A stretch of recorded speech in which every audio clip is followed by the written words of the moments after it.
And that was the longest, you part of the longest match? Okay, I just want to start from the beginning on that.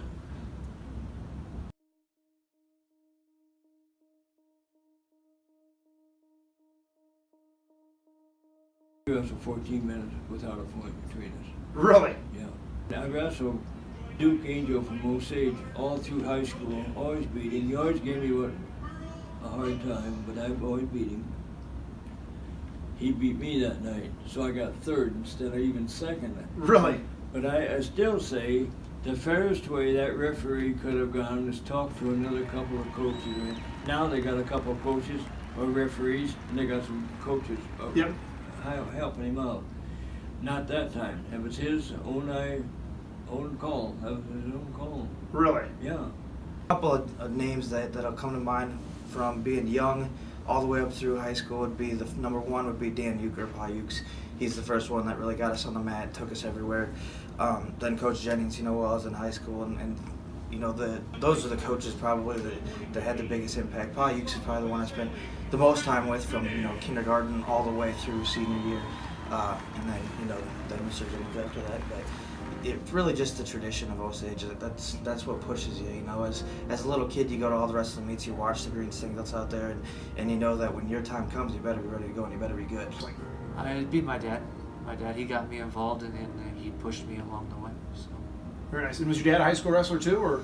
Yeah, he wrestled for a couple of years, but he was always heavily involved in what I was doing and my brother was doing, and took us to camps, went and videoed the camps, and then we review it on the basement floor and whatever we need to do.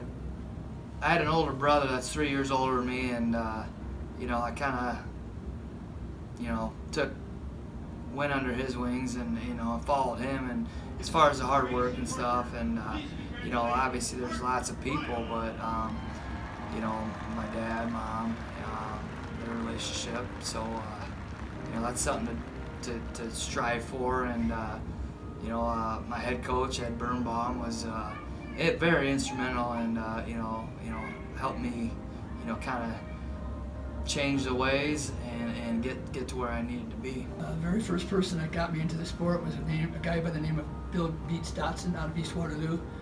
Grabbed me and convinced me that I should try to do this sport. I was a basketball player, to be honest with you. And the man inspired me by the things that he taught me, the things that he said that would happen to me someday. And believe it or not, I went the whole gamut, and I've come through the 40 years of coaching, and I know that it inspired me. And another individual that put up with me was Pat Flanagan at Loras College.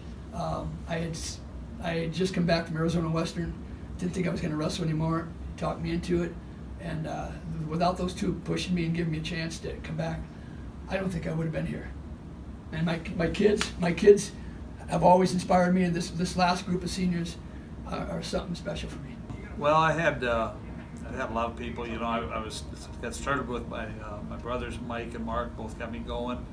I had good high school coaches in Elmer Alderdice and Mike Jermeyer, but I had a college coach by the name of Ralph Manning, who I believe is at Oral Roberts right now, and he was a huge influence on me as far as learning how to wrestle and how to teach wrestling and just being a coach. I'd have to say my high school wrestling coach, Mitchie Anderson, by far none. I mean, when I think about what he did for me, coming to get me in practices, there were early morning snowstorms. My mom was working, a single parent mom. It was tough, and he made it more than just wrestling. It was a learning experience that I'm trying to pass down to now. So.